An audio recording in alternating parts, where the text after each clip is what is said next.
To the fifth lecture for the chapter 4, moving charges and magnetism, and this is in the unit 3 of physics class 12. So till last class we learned about Ampere circuit law. Okay, circuit law. We then understood the forces that are acting due to the combined effect of magnetic field and electric field. We also learned about what torque is generated okay, when there is a rectangular current loop and it is kept in a uniform magnetic field. So we dealt with the rectangular loop. Now we will see what would be the torque on a circular current loop. Okay, and we are going to consider this loop as the magnetic dipole. So we are going to consider an elementary magnetic element, that is the current loop.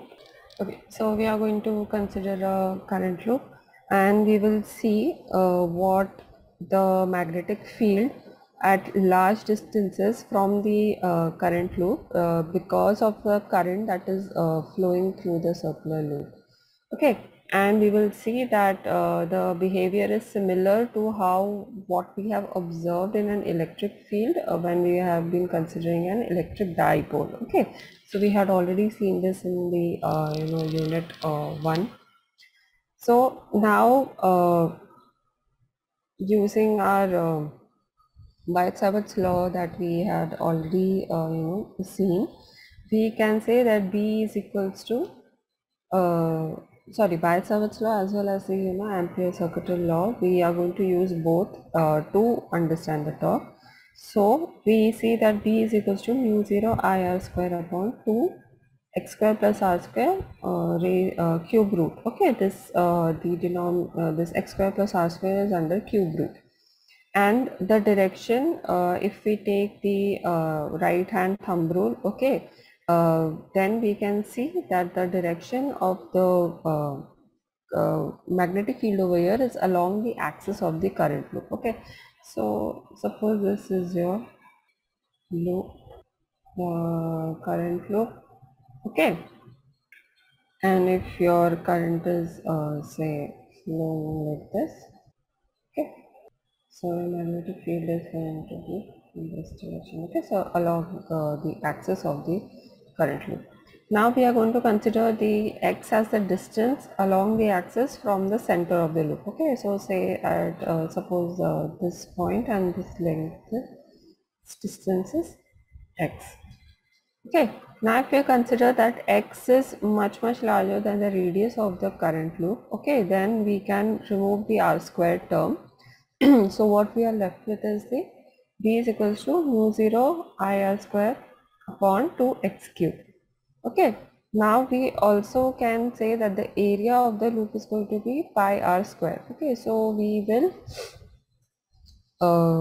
substitute for r square. Okay, because over here, so we will get mu 0 ia upon 2 pi x cube. Okay, so this is going to be your the magnetic field due to the current in the circular current loop that we are considering over here. Now we had already seen the definition or how we get magnetic magnetic moment m. Okay, so over here again we will see how would be the relation between the magnitude of the magnetic field and the magnetic moment.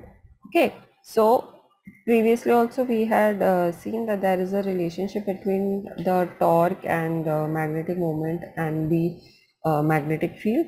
Okay, so over here we are going to see that m, okay, we had defined this before when we were considering, suppose if we have a loop which has a lot of n turns. Okay, so that time we had seen magnetic moment is equals to nia. Since over here there is only one current loop, we are going to consider m is equals to ia, that is the area into the current. Okay, so now we will substitute for ia with m over here. So what you are left with is B is equals to mu 0 m by 2 pi x cube. Okay. Now if we get it into the normal form, how we write a magnetic field. Okay. So you can write it as B is equals to 40 by 4 pi 2m by x cube.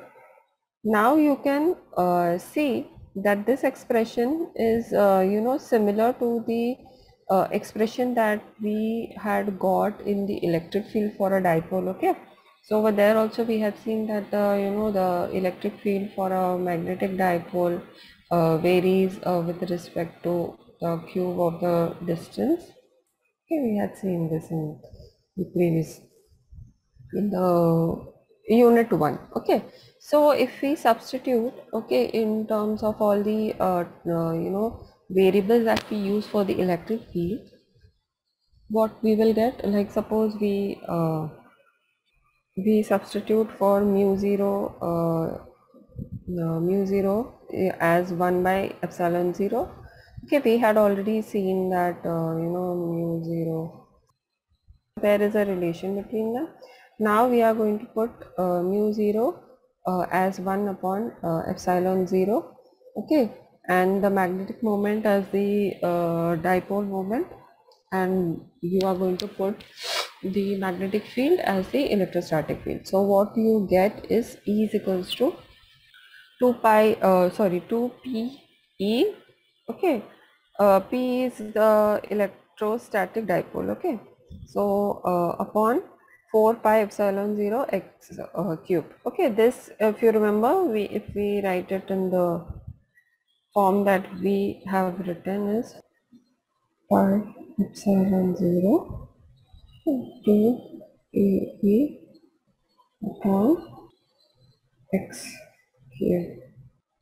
Okay, so this is, we have already seen that we can get this when we are considering electrostatic part. Okay, so this equation and this equation are similar in nature, and the x that we are considering here would be the distance from the dipole to whatever the point we are considering, and this is going to give you the electric field for an electric dipole. Okay, now since there is current flowing through this, okay, so and there is a magnetic field involved, we are also considering the current loop as a magnetic dipole.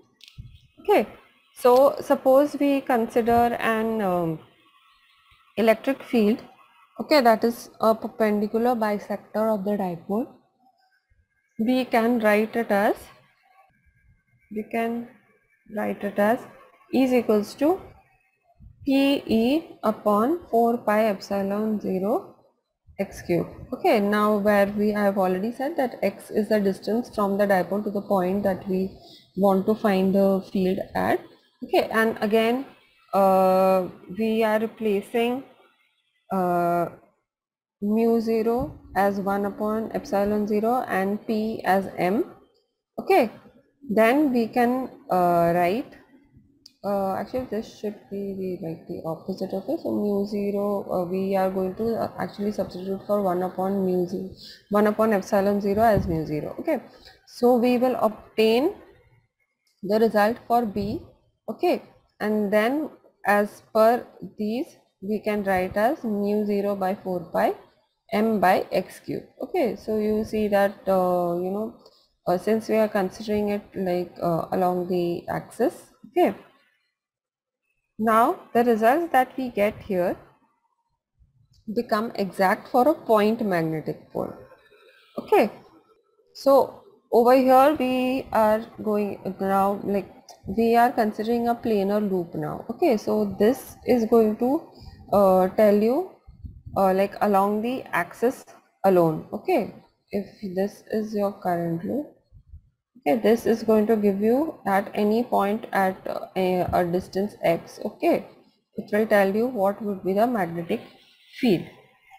Now we can also see that this same equation, okay, can apply to any planar loop too. Okay, we can also see it in the planar loop. So a planar current loop would be equivalent to a magnetic dipole of dipole moment m is equals to Ia. Okay, so which is analog to electric dipole moment P. So since we are considering that dipole moment and magnetic moment, okay, of a magnetic dipole, they are analogous to each other. Okay, but there is a fundamental difference over with respect to the electric dipole. Okay, there are two elementary units. Okay, so you have the charges, or two kind of monopoles. Okay, so you for electric dipole you have a plus q, you have a minus q. Okay, they are equal in magnitude but oppositely charged, and together they create a dipole. Okay. In magnetism, however, the magnetic dipole or a current loop, as we have considered over here, is the most elementary element. Okay, so since we have two units, okay, for an electric dipole, but for a magnetic dipole, you only have one unit, that is your current loop. Okay, so the equivalent of electric charges, that is magnetic monopoles, are not known to exist. Actually, we will see this in the upcoming chapter, okay, that how monopoles actually don't exist. A magnetic, there is always a magnetic dipole only which exists, and that is also due to current carrying material. Okay, so till now, what we saw is that Till now we saw that the current loop, okay, produces a magnetic field, and it can behave like a magnetic dipole at large distances. Okay, and again it is subjected to torque like a magnetic needle. Okay, as we had described before, why were we studying about torque and magnetic dipoles? Is because when you see a magnetic needle, okay, suppose there is a north and a south, okay, due to the magnetic forces, okay, that are acting on these two ends, okay, a torque is created, and that is why we came to the whole notion or phenomena of magnetic dipole, to understand how the torque actually acts on the magnetic compass and deflects it. Okay, so all this, understanding the firstly the Ampere circuit law, how it is applied to to get the force on say current carrying conductor or a loop. We could find the torque. Okay, then we got two examples of torque. One was the rectangular loop, and the other was the circular loop. Okay, all of these findings made Ampere think that all magnetism is due to circulating currents. We've been saying this since the start of this chapter, okay, that a magnetic field will exist only for either a moving charge, okay, moving charges, or a current carrying conductor. Okay, either a straight conductor or a rectangular loop or a circular loop. Okay, so all these findings till now suggest that the only way magnetism can be seen is due to circulating currents. Okay, so but since we have no magnetic monopoles, okay, so this would be a partly true, because if there is like there for electric field, as we have seen, the electric lines flow from one end to the other end. Okay, but since we keep saying that there is no magnetic monopole, okay, so how are these currents being circulated? So we can then see that that means that in a conductor, okay, itself, the conductor would be made up of different different particles, like say electron or proton. Okay, so this suggests that the magnetism that we see, okay, that is giving rise to the magnetic field because of current being carried through the substance, it actually suggests that the particles, the elementary particles of the conductor themselves have a magnetic moment, okay, which can help, okay, which can help in generating a magnetic field. Okay, and that kind of, that kind of says that it's not always a circulating current that is going to give the magnetic field. So now on that note, then we will try to see what would be the magnetic dipole moment of a revolving electron. Okay, so over here in the figure you can see that an electron over here, okay, is revolving around the nucleus. Okay, this is actually the example of the Bohr model of hydrogen atom, hydrogen like atoms. Okay, so the negatively charged electron is revolving with a uniform speed around the the nucleus, which is present at the center, and this is positively charged because this has one proton, and then it has the neutrally charged or no charged neutron. Okay, so the uniform circular motion of this electron will constitute a current. Okay, we have said that moving charges do produce currents.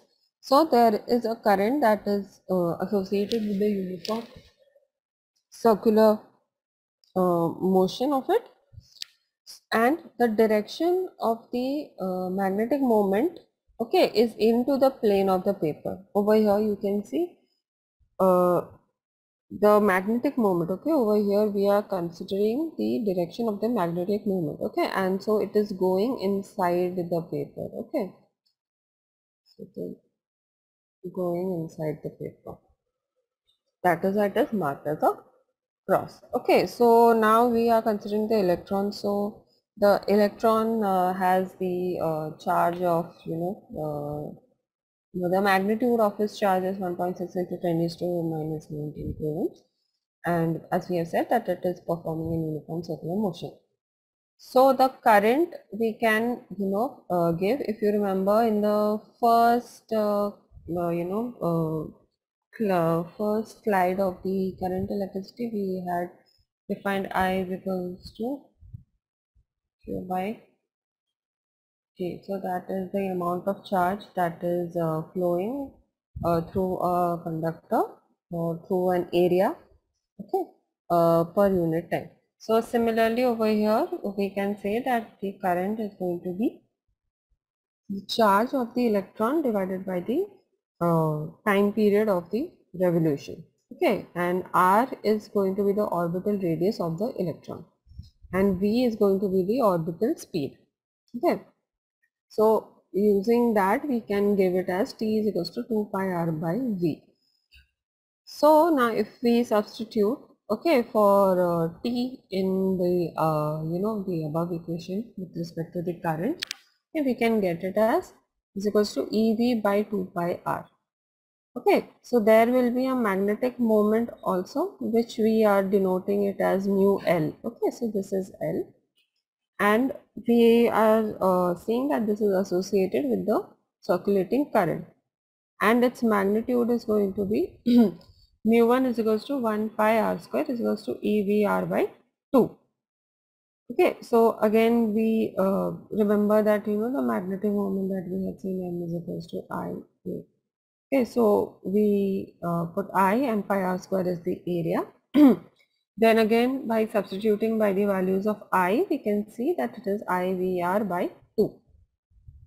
Okay, now what would be the direction of this moment? We have already seen that the direction of this magnetic moment is into the paper.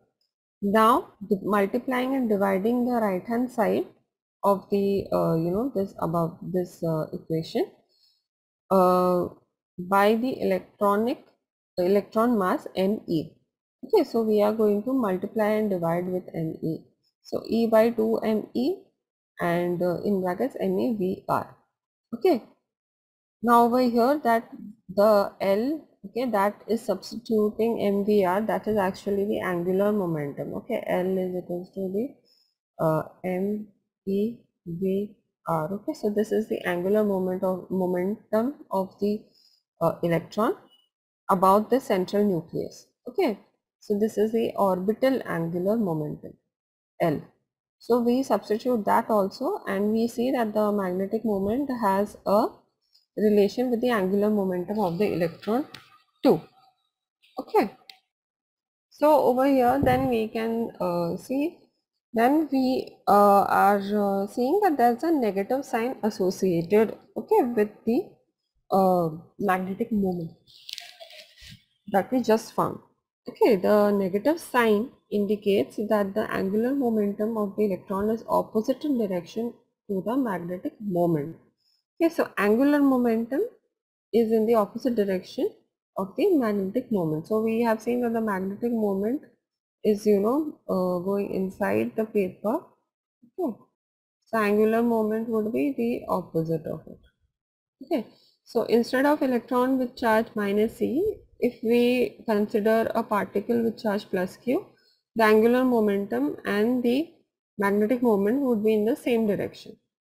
Okay, so since we are considering an electron over here, so we have introduced the negative sign, okay, because we need to know the direction also. But if in place of electron we consider a charge Q, okay, plus Q, over here it's written as E, so this would be actually Q by, okay. And if you divide your magnetic momentum, magnetic moment with by the angular momentum of the charged particle that is going around a uniform circular orbit, okay, that ratio of magnetic moment and angular momentum is called a gyromagnetic ratio, and this is a constant. Okay, so the value of the gyromagnetic ratio is 8.8 into 10 raised to 10 coulomb per kg for an electron. Okay, and how do we know that this value is constant? There have been experiments to understand the value and associate it with the gyromagnetic ratio. So over here we can very well see that magnetic moment, okay, it has an association at atomic levels also. Okay, so it is not just a conductor which is carrying a current. We can see that the magnetic moment is found even at atomic level, and Ampere's the bold thesis of atomic magnetic moments is also verified using this.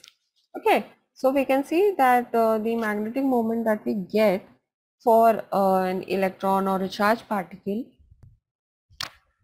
in a current carrying uh, conductor or loop, okay, is actually we can see that an electron or any charged particle, okay, which is undergoing an uniform circular motion, also holds the Ampere's law.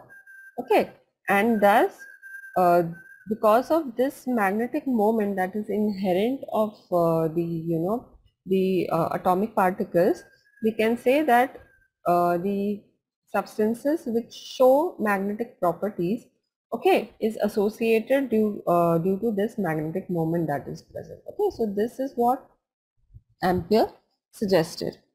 So what, like, can we give kind of a value to this and to this magnetic moment or atomic dipole moment, if you consider it?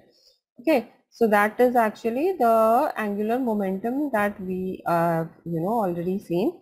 So we can put it as L is equals to N H I 2 pi. Okay, this is pi. Okay, so where your n is going to be a natural number and h is your Planck's constant. Okay, okay, so h is your Planck's constant, and this is actually called the Bohr quantization condition. Okay, this we will see later, but actually the whole purpose of saying this is that the magnetic properties that we that is displayed in some of the materials like conductors or metals, okay, that is in also there because of the magnetic moment that is present, or the angular momentum that is giving rise to the magnetic moment also.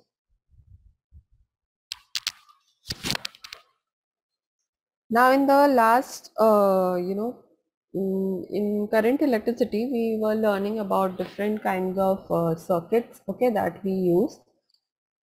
Okay, so when we were considering the different kind of, the different kinds of circuits like potentiometer, Wheatstone bridge, meter bridge, okay, so we were, using a device called galvanometer to see whether a current is passing through one of the arms or one of the branches of the circuit or not. Okay, so how do we measure them? Like when we are when we are saying, okay, that a current of 1.5 amperes, or there is a voltage of suppose say 5 volts, or 2 volts in a across a resistor, how do we calculate it? So what we use for that is the moving coil galvanometer. This is the schematic of the moving coil galvanometer. So there is a coil, okay, and then it is placed between two parts of the magnet. There is a north part and the south part, and there is a uniform radial magnetic field, and this is a permanent magnet, okay, and this is the pointer, okay, which actually reads on the scale about what is the amount of current that is passing from here. So it consists of a coil with many turns, and the this is free to rotate. Okay, the coil is free to rotate about a fixed axis. This is the pivot, so it rotates. Now, obviously, as we said, that it is also placed in an uniform magnetic field. Now there is a cylindrical soft iron core which not only makes the field radial but also increases the strength of the magnetic field. So when a current is flowing through the coil, okay, as we have seen before, that there will be a torque acting on the coil, okay. Now the torque is going to be given as tau is equal to NIAB, okay, and usually, they have, however we learned it in the ampere circuit law, they have the similar, nomenclature. Now the field is radial by design, so we can take sine theta is equals to 1. Okay, sine theta is equals to 1, so your theta is actually 90 degrees. So the magnetic torque that we have said, that NIAB, tends to rotate the coil. Okay, since we said that there is a torque, so it will try to rotate the coil. So a spring is provided here, which is going to give a counter torque, okay, of K phi, that will balance the magnetic torque. And because of this balancing out between the magnetic torque and the counter torque by the spring, okay, there is going to be a steady angular deflection. Okay, so in equilibrium state, where your magnetic torque which is rotating the coil is equal to the counter torque that is given by the spring. Okay, so K phi is equals to NIAB. Over K over here is a torsional constant of the spring. Okay, that is the restoring torque per unit twist. Okay, so obviously, as you know, that if one force is kind of acting in this way, there is going to be a counter force, okay, so which will try to restore it in the original position, how the object was. Okay, so the K is the torsional constant of the spring, and that is actually the restoring torque, and the deflection phi is indicated on the scale by a pointer attached to the spring. Okay, so what we measure on the scale over here, okay, is actually related to the angle that the pointer is making, okay, due to this counter torque, uh, uh, due to the result of the balance between the counter torque and the magnetic torque. So how can we give phi? Okay, so using this equation itself, we can get the value of phi. So that is actually NAB by K, okay, into I. So the one that is in the bracket actually is constant for any given galvanometer. Okay, so what varies is I. So over here we can see that the phase that is phase with which the pointer deflects is actually proportional to the current that is flowing through the galvanometer. Okay, so that because of this relation we can use a galvanometer, okay, and to detect current. So we have seen already in how in Wheatstone bridge and meter bridge how galvanometer can help us in understanding whether a current is flowing through the arm or not. Okay, so that is one of the purposes of the galvanometer. That galvanometer itself can be used as two different devices. Okay, and the way that they work is actually function of what we have seen before as resistance in resistors put in combination. Okay, so you can have the galvanometer working as an ammeter. Okay, when it is connected in parallel.